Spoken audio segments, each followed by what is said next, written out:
आमचं सामान सगळं उद्ध्वस्त झालं, पैसे राहिले, सोनं गेलं, कपडा लता, आमच्या टीव्ही फुटले, फ्रीज फुटले, आम्हाला आता घर नाही म्हणून आम्ही इथं राहिलो येऊन शनी. अधिकारी गेले ज्या वेळेला अजून आले नसते 4:30 वाजता आणि तुम्ही ह्या गरिबांच्या घरावर सकाळी 7 वाजता बुलडोजर चढवताय. आंदोलनाची जागा कुठे मला सांगा, वेळ जमलं का आम्हाला? तिथं सगळं सामान विमान करून टाकलं, आमचं नुकसान किती झाली, पैसे पाणी गेले सगळे. दर्शक हो, हे जे दृश्य आहे हे दृश्य आहे पुणे महानगरपालिकेच्या समोरचं दृश्य आहे. आपण बघू शकता की वंचित बहुजन आघाडीच्या वतीने या ठिकाणी आंदोलन सुरू आहे. रस्त्यावर म्हणजे पुणे महानगरपालिकेच्या गेट समोरच जिथं आंदोलन करतात त्या ठिकाणी हे महिला यांनी आपला संसार थाटलेला आहे. या ठिकाणी बघू शकतो आपण की भाकरी सगळा स्वयंपाक सुरू आहे. याचं कारण असं आहे की ही 13 कुटुंब आहेत, ह्या 13 कुटुंबांना जाणीवपूर्वक घरे दिली जात नाही आणि ही कुटुंब महानगरपालिकेच्या समोर असं प्रकारचे आंदोलन करू नयेत म्हणून अशा कुंड्या लावलेल्या आहेत. तर वंचित बहुजन आघाडीचं आंदोलन सुरू आहे, बघू शकतो आपण. वेळ जमलं का आम्हाला? तिथं कुंड्या ऐका का 4:30 वाजले. ऐका ना, मी तुम्हाला महानगरपालिकेत फिरून दाखवतो. अधिकारी गेले ज्या वेळेला अजून आले नसते 4:30 वाजता आणि तुम्ही ह्या गरिबांच्या घरावर सकाळी 7 वाजता बुलडोजर चढवताय. सुरुवातीला हे आंदोलन होऊ नये म्हणून अशा कुंड्या लावल्या होत्या, परंतु वंचित बहुजन आघाडीच्या कार्यकर्त्यांनी त्या कुंड्या बाजूला सारून ज्या ठिकाणी आंदोलन होतात त्याच ठिकाणी हे कुंड्या बाजूला सारून त्या ठिकाणी आंदोलन सुरू केलेलं आहे. महिला या ठिकाणी बघू शकतो आपण की त्यांनी पूर्ण संसार त्या ठिकाणी मांडलेला आहे. महानगरपालिकेच्या समोर का बसलेत? आमच्या घरात तोडलेत नाही येऊन, आता काल सगळे भांडे बिंडे चिंगरून टाकले. का तोडली? आता काय आम्हाला काय नोटीस नाही, काय नाही, अचानक मोडले. किती वर्षापासून राहतात? हा, 40 ते 50 वर्ष व्हायला आले. नेमका प्रकार काय जरा सविस्तर सांगा. काय घडलं, कसं घडलं? कसं हे लोक आले लगेच तोडायच लावले रात्री झोप्यामध्ये.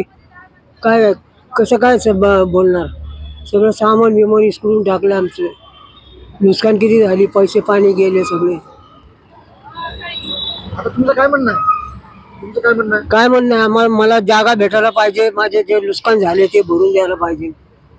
काल 7 वाजता न सांगता आम्हाला आले, घरामध्ये डायरेक्ट घुसले, पोलीस पण महिला पण घुसल्या आणि आम्ही झोपीत असताना, आमचे लेकरं झोपीत असताना सगळ्यांनी आम्हाला घराबाहेर काढलं. आमचं सामान सगळं उद्ध्वस्त झालं, पैसे राहिले, सोनं गेलं, कपडा लता, आमच्या टीव्ही फुटले, फ्रीज फुटले, आम्हाला आता घर नाही म्हणून आम्ही इथं राहिलो येऊन शनी.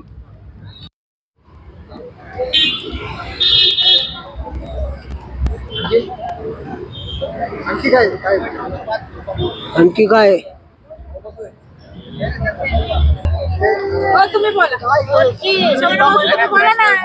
आम्हाला घर नाही दिली, घर नाही दिली.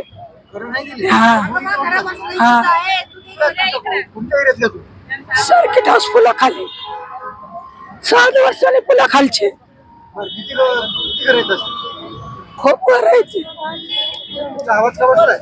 ते काल आम्हाला त्यांनी वडवडू काढलं, पोलीस लोकांनी सामान सुद्धा फेकून दिलं आमचं. बोले आम्हाला तोडायचंय, बोले म्हणलं आम्हाला घर नाही दिले. काय कसा प्रकार घडला, काय झालं जरा? हा, आम्ही झोपीत होतो तर लोक म्हणले आम्हाला घर तोडायचे, घर फुल तोडायचं 7 वाजता. का तोडायचे म्हणले? घर का तोडायचे? का तर बोले आम्हाला फुल बनवायचंय. तुम्हाला पर्याय जागा वगैरे दिली नाही? काय दिली नोटीस वगैरे नाही, काय दिलं अचानक कसं काय केलं काय माहिती. तुमचं काय म्हणणं आहे आता? आमचं म्हणणं आहे की आम्हाला बेघर केलं तर आम्हाला घर द्यावं. हमको घर से बेघर किया है और घर देने का ये किया था, पर हमको घर भी कुछ नहीं दिया और सुबह 7 बजे हमारे घरों पे बुलडोजर चढ़ाया, हमारा सारा सामान सारा सब कुछ हम बेघर है और अभी तक हमको घर नहीं मिला है, सारा बेघर हो गया, हमारे कुछ भी नहीं है, कुछ भी बचा नहीं है। हम तो पुराने हैं, पुराने आईडी प्रूफ है, फिर भी हम लोगों को मिला नहीं। मैं तो 2006 के डॉक्यूमेंट्स है मेरे सारे, उससे पहले हम रहते थे, तब भी हमको कुछ भी नहीं मिला, अपात्र किया है और घर से बेघर है हम लोग कल से। तो अभी आपका क्या कहना है? हमको हमारे हक की जगह चाहिए। विकासाच्या नावाखाली पुण्यामध्ये अनेक बिल्डरचे हिताची कामं होतात, अनेक ठिकाणी रस्ते वाढायचे कामं चालू आहेत। असंच एक प्रकरण जे की क्वीन्स गार्डनची इथं जे कोरेगाव पार्कचा जो पूल आहे त्याच्या खाली, त्या पुलाच्या खाली साधारण 20 ते 25 वर्षापेक्षा अधिक काळ हे सगळे कुटुंब तिथं राहत होतं. गेल्या 8 महिन्यापासून तिथल्या काही लोकांना स्थलांतरित करून त्यांचं पुनर्वसन केलं होतं.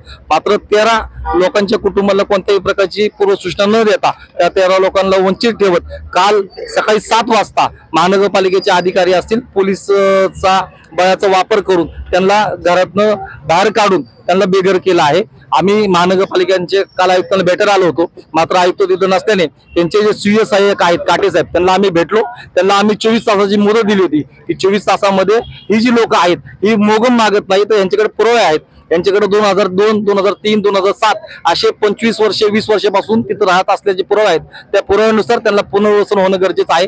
मात्र डिम्म आणि सुस्त असलेलं प्रशासन आणि आयुक्त हे बहिऱ्याचं आणि आंधळ्याचं सोंग घेत आहेत. त्यांना ऐकवण्यासाठी, त्यांना दिसण्यासाठी आज आम्ही चूल ठिय्या आंदोलन करत आहोत.